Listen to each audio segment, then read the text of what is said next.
my name is Jeanette, and I want to thank you for joining me on the channel Jane Reads. So today I'm coming at you with some recommendations for books that are set outside North America. So for my Christian Fiction Reading Challenge, the prompt for March is set outside home country. My home country is Canada. I know a lot of my viewers are in the United States. So I am going to recommend books that are set outside North America, mainly outside North America. Some of them have a couple state connections, but this way I do have a prompt coming up later about set in your home country or even set in the South United States. So that's why I thought, oh, let's do completely outside North America. Now I'm wondering one of them, but I don't think that's considered North America. I don't know. Okay, as I was putting together the stack of books, I have quite a few books here. I actually don't know what the final number is, but that doesn't matter. I'm going to talk about each one of them very, very briefly. And I think all that I'm going to talk about, majority that I'm going to talk about, I have videos or reviews on my blog, which is always linked in my description below. Now, it's not very up to date for 2025. It is up to 2024. I've just been bad the last couple months keeping it up to date. Okay, but none of these are books I've read in 2025. So it doesn't matter that they're not on there. They also should have reviews on my Goodreads for them, which is also always linked in the description. So first up, I have, that's what I was going to say. See, I've already messed myself up. What I was going to say is, as I was putting together this stack of books, I realized I don't have a lot of suspense that are set outside North America. Like, I have 2 in this pile. That's it. Majority of them are set in the States. And I'm like, I wonder if I need to find some, and would I enjoy them as much if they were set overseas? I don't know. I do have a lot of historical fiction. That is the one category that I have a lot of. Okay, let's just start with the kind of the suspense ones that I have.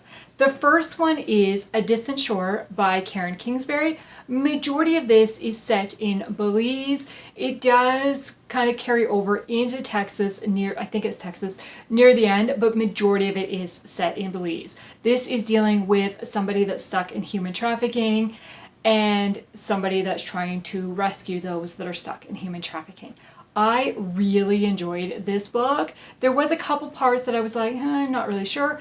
But I learned that it tied to Kingsbury's another one of her series, and I have not read. This was the very first book I'd ever read by her, so I didn't get the connection, but without that, I still really enjoyed it. Then the other one is True Honor by D. Henderson. This is an older book, and again, it is set both in the Middle East and in the States. So it kind of ties with both.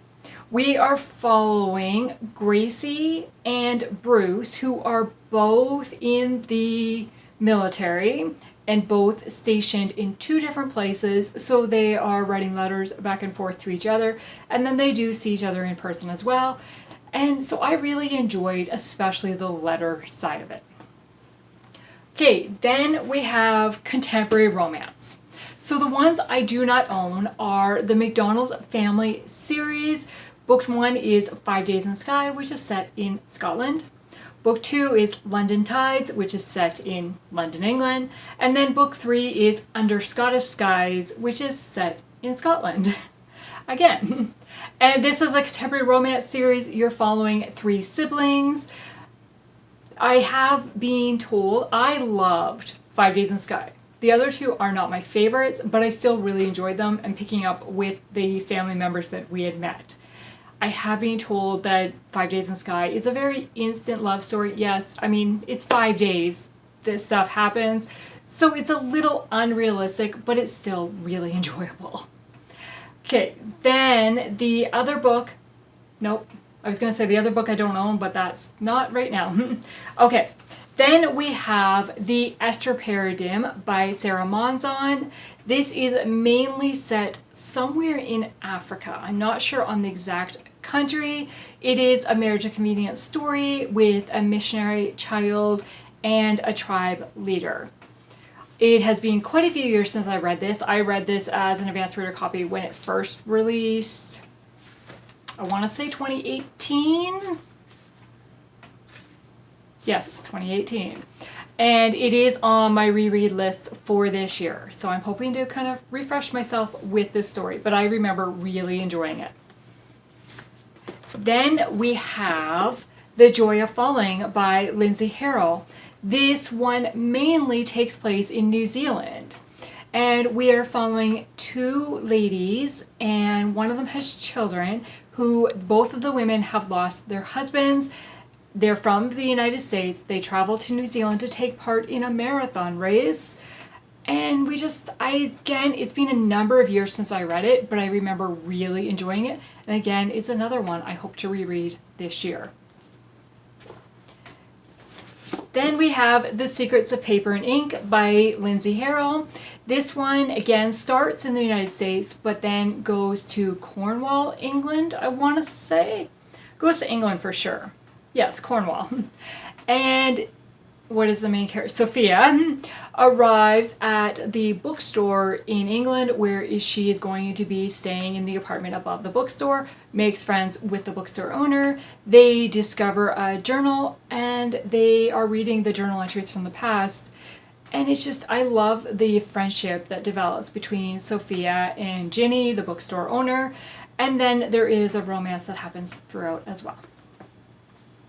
Okay, then also in contemporary romance, we have Positively Penelope and Loyally Luke by Pepper Basham from the Skye series. Now, these are books 2 and 3 of the Skye series. Book 1 is Authentically Izzy, but that mainly takes place in the United States, and then near the end, she travels to the island of Skymar. Skymar Island? I don't know. Which is a fictional place, but it's still not North America. And so then, whereas this one opens with Penelope arriving in Skymar, and then Luke is in Skymar. So these ones are mainly set overseas. It's a contemporary romance, kind of a romantic comedy, I would say. And I really enjoyed Penelope. She was really my favorite character. Again, we are following two siblings and a cousin that they grew up almost like brother-sisters. So, yeah. Okay. Historical. A lot. Might as well. Well, I realize they're all the same author here. Actually, I missed one. Okay. So first we have Across the Blue by Carrie Turansky. This one is set in England before 1909, and we are following Isabella, who wants to be a journalist. Her father runs a newspaper company, and she wants to be a journalist, but her mom says, no, you are doing what normal women, young women do, get married, and look after the house. And her father is kind of torn between wanting Isabella to do what she wants and kind of wanting what women normally do. Then she meets James, who is trying to be the first pilot to fly over the English Channel. And we are following James's story with his mentor, and the two kind of become friends. And I absolutely loved the story when I read it. And I cannot wait to reread it at some point because I just loved these characters. Then we have Far Side of the Sea by Kate Breslin. This one is set in 1918 England. A lot of mine are set in England. And we are following Lieutenant Colin, who spends his days decoding messages for the MI8 after suffering injuries at the front. Then he travels to Paris, expecting to meet Jewel, but meets somebody else instead. And so this is during World War I? Yes. Or just after World War I. No, during. during, I don't know. I don't remember.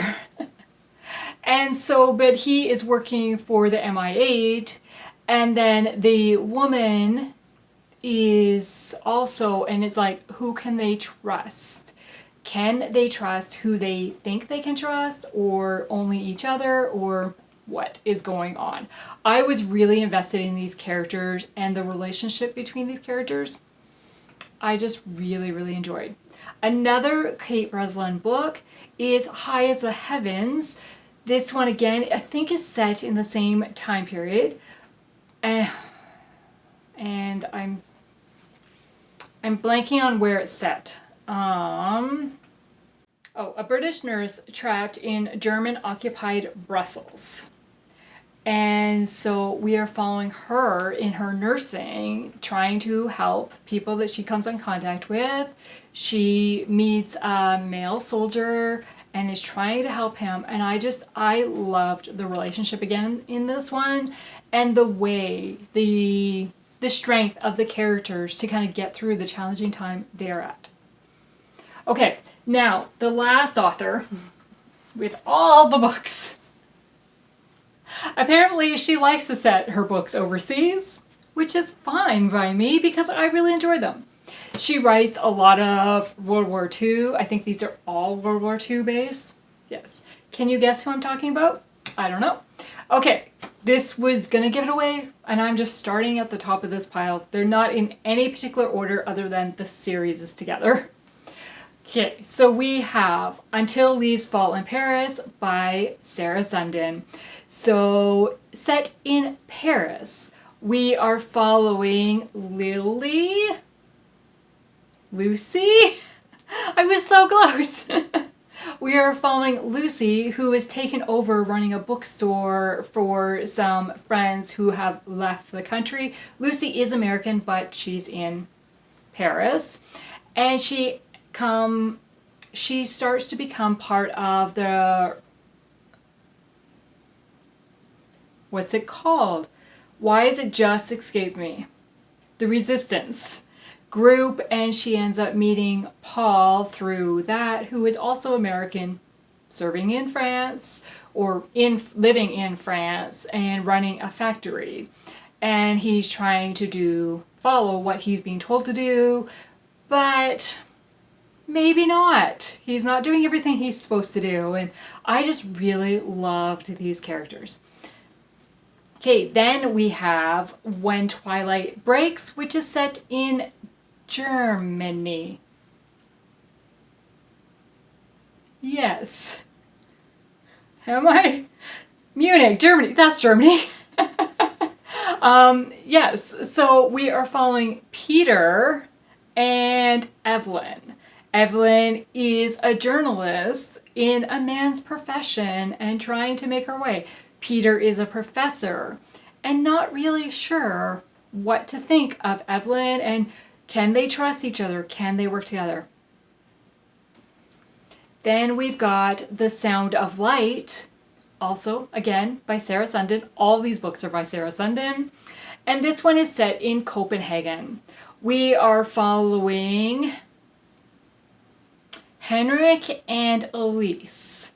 And Henrik is working undercover or trying to keep a secret of what he's doing, and meets Elise, and can the two figure out and work with the resistance to try to save the war-torn countries.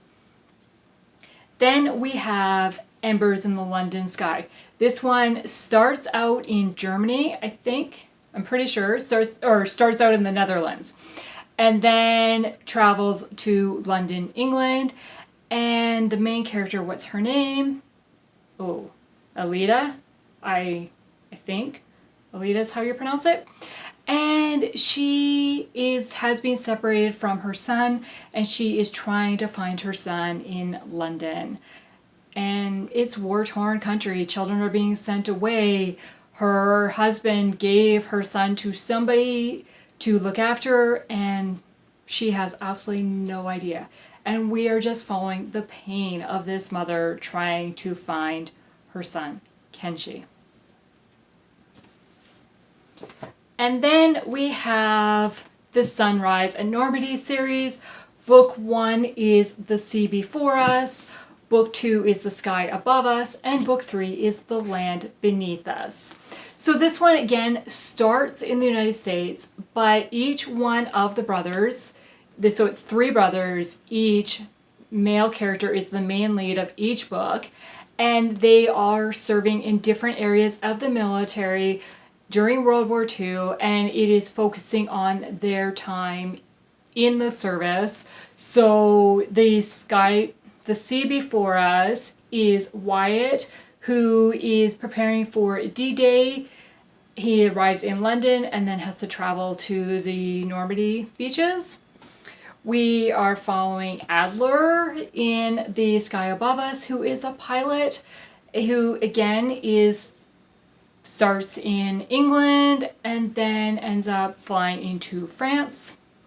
And then we've got The Land Beneath Us, where we are following Ranger, or private, not a Texas Ranger, U.S. Army Ranger, Clay, and Leah. Now this one is the one that's kind of takes place mainly in the States, because Leah never leaves the States. And so yeah, but those are all the books that I have to recommend that are set overseas. Now, what could I possibly read in March for my reading challenge?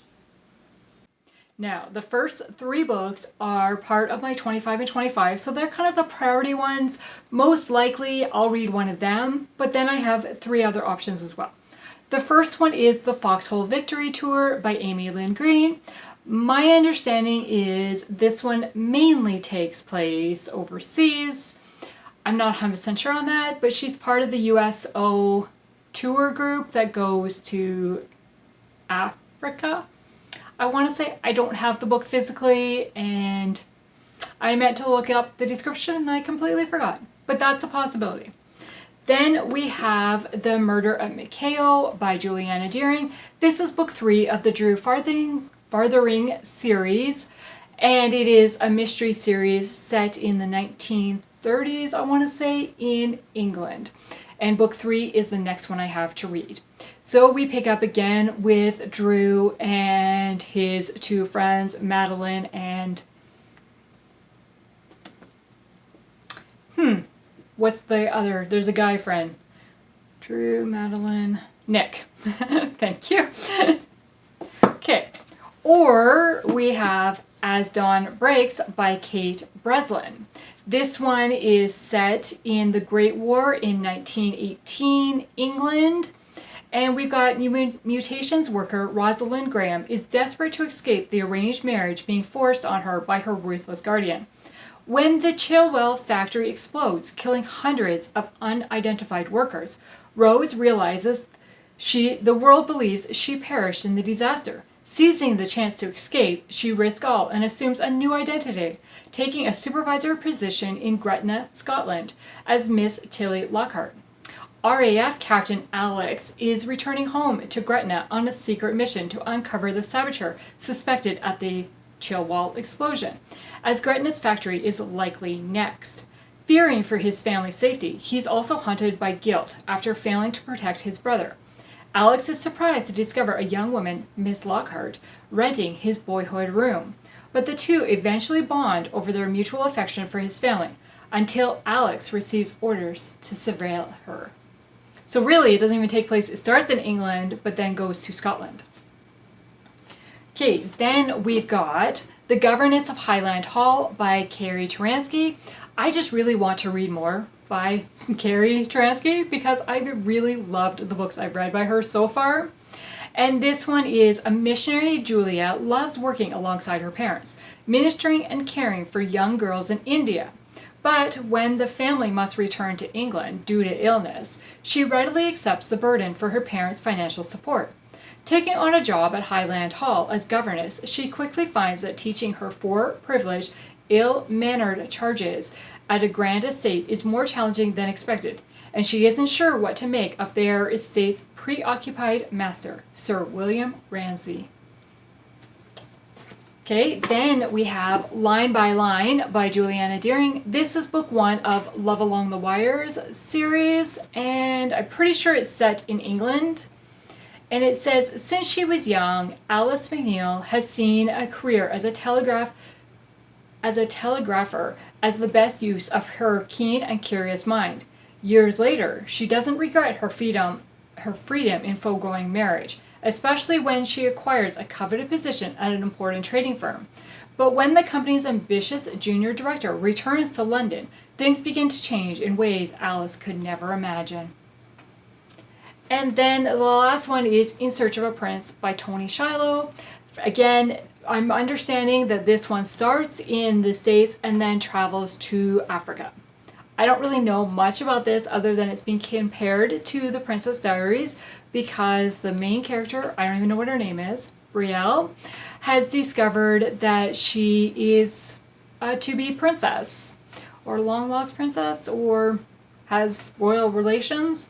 I don't know. I've heard a lot of people talk about this book, but I have never really invested that much in it, but I have it. So those are the possibilities for me to read.